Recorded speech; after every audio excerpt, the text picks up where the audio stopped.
Welcome to The Explainer. Today, we're diving into a high-stakes ecosystem story that literally touches every single corner of the justice system.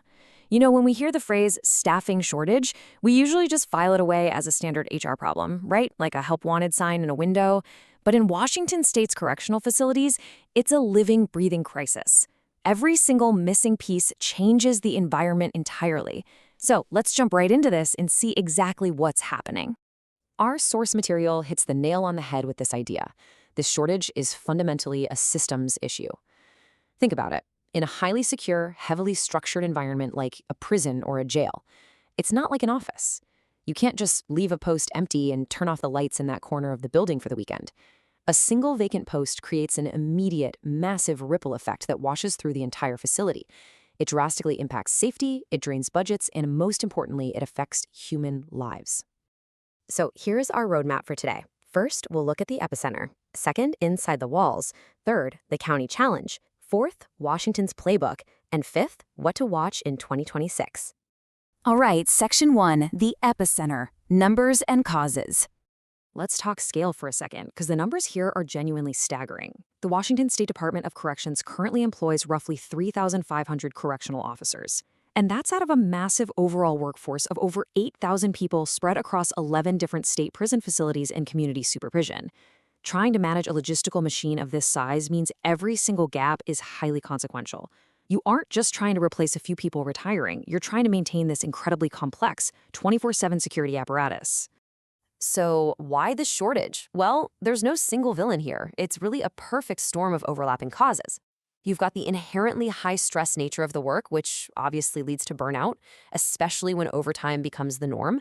Then you have retirements just completely outpacing the speed of recruitment. Add in the inevitable delays of training new hires, intense competition from other public safety jobs or the private sector, and, frankly, the undeniable emotional toll and facility conditions. It's a deeply multi-layered puzzle. Moving on to Section 2, inside the walls, the first ripple. You know, when staffing gets thin, that pressure doesn't just sit quietly in an HR spreadsheet. It spreads instantly, right onto the cell blocks. For the officers who remain on duty, thin staffing directly leads to mandatory overtime. And that word mandatory is absolutely crucial here. They don't have a choice.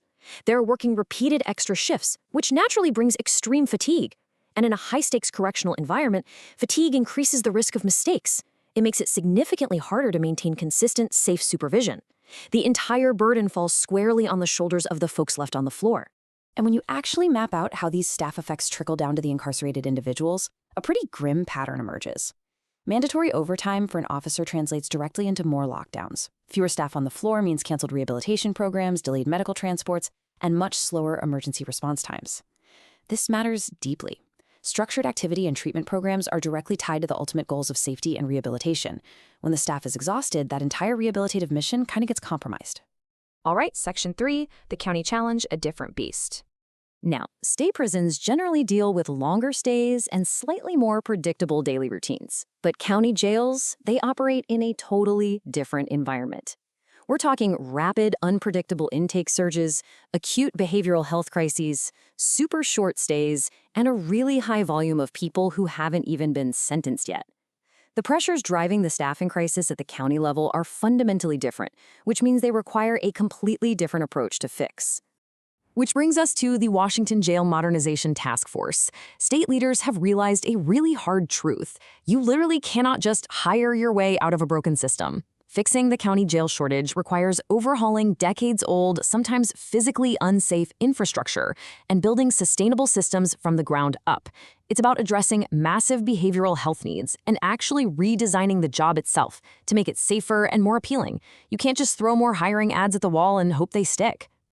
Okay, Section 4, Washington's playbook, stemming the tide.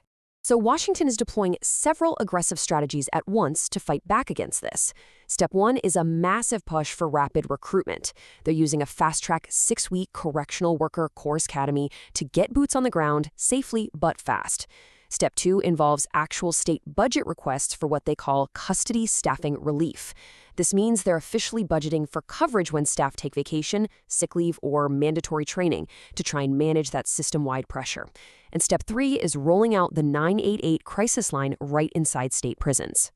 That 988 rollout is actually fascinating. Obviously, giving incarcerated individuals direct access to a mental health crisis line is a huge healthcare improvement on its own.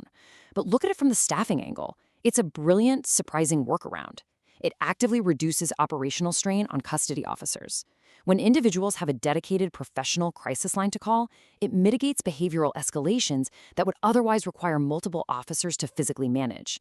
It's a perfect example of how coordinating mental health resources indirectly relieves that intense daily pressure on the guards. And finally, Section 5, What to Watch in 2026, Looking Ahead. So this is the ultimate test, the million-dollar question we have to ask moving forward. Can the state's recruitment and retention efforts genuinely outpace the intense, overlapping pressures that are driving these vacancies in the first place?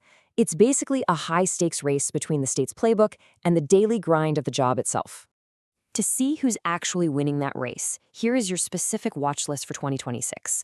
First, monitor if the Department of Corrections can consistently fill those new Officer Academy classes. Second, watch for the actual easing of mandatory overtime. Honestly, that's our canary in the coal mine for dropping fatigue. Third, look to see if the Jail Modernization Task Force's recommendations receive real legislative funding. Fourth, track whether those staffing relief budgets translate into long-term retention, not just temporary band-aids. And fifth, watch to see if facilities can maintain their critical rehabilitation and work programs without cancellations. If those stabilize, we'll know the crisis is finally cooling down.